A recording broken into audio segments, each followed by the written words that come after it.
Bon, Zlatan Listop a 41 ans, ça fait 23 ans de carrière pour le géant suédois. Il y en a à peu près la moitié passé, en Serie A, en Italie. Quelle empreinte il va laisser Zlatan? Quel souvenir il va laisser en Italie? Il a fait la Juve, le Milan, l'Inter, les 2 Milan d'ailleurs. Voilà, qu'est-ce qu'il va laisser comme empreinte Zlatan, chez vous? Écoute, ça restera un énorme personnage, un énorme joueur, parce qu'il a gagné partout, il est passé. Du côté de l'Inter, il y aura quelques moqueries parce que les supporters aiment rappeler que quand il est parti, Eto'o est arrivé en provenance du Barça et que l'Inter est après gagné avec des champions sans Zlatan. Donc, du coup, lui, ils lui disent merci ironiquement, mais Zlatan leur a fait gagner aussi des Scudetti. À la Juve, pareil. Milan, tu viens en parler, il arrive en 2010, il gagne le titre.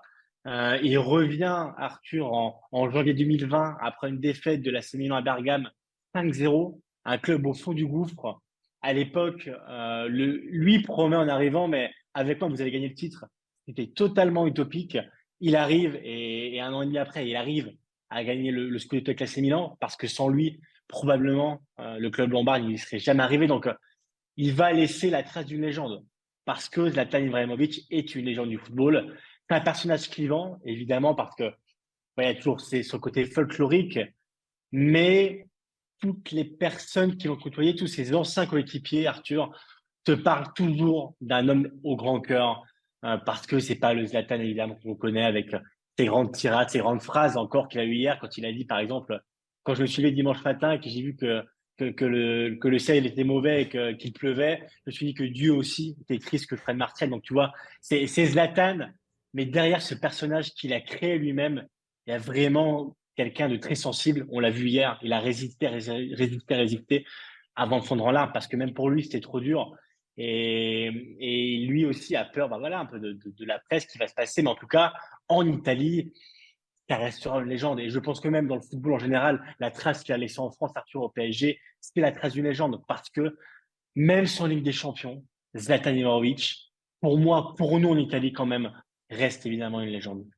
Ouais, c'est ce que bah, tu m'as un petit peu devancé, Guillaume. J'allais te demander ça. Est-ce qu'il y a un décalage entre la vision qu'on a en Italie et en France, à ton avis, sur l'ensemble de l'œuvre de Zlatan? Parce que c'est vrai qu'en France, on est peut-être un peu plus dur qu'en Italie, où on va plus régulièrement souligner cette Ouais. absence de Ligue des Champions.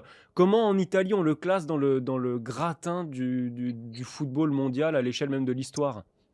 Non, mais évidemment que le fait de ne pas gagner la C1, pour lui, ça reste un énorme regret parce que c'est probablement l'une des compétitions les plus belles du monde en général, l'une des plus relevées. Donc forcément, pour lui, ça reste sur un gros manque, mais il a gagné à la Juve, il a gagné à l'Inter, il a gagné au Milan.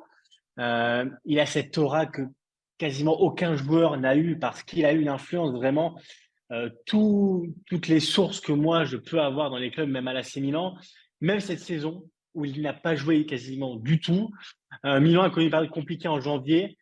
Et ben à un moment, Zlatan, qui ne jouait plus, a dit bah envoyez-moi devant la presse. Moi, je vais parler. Il a remobilisé tout le monde.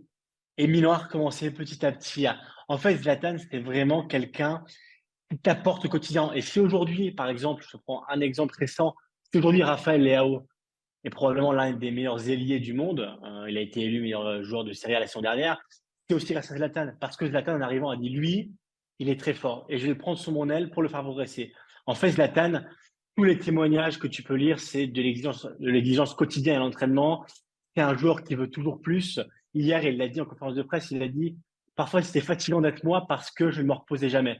Je voulais toujours plus. Et je gagnais un titre, j'en voulais deux. J'en gagnais deux, j'en voulais trois. C'est quelqu'un qui t'apporte toujours au quotidien, qui a cette faculté à te t'emmener toujours vers le haut. Même une équipe comme l'AC Milan à l'époque, en 2010, enfin, en 2020, janvier 2020, qui était au fond du trou, Zlatan l'a pris par la main et a réussi à la relever. Je disais une équipe très jeune. Lui, il a dit, j'avais déjà deux enfants à la maison.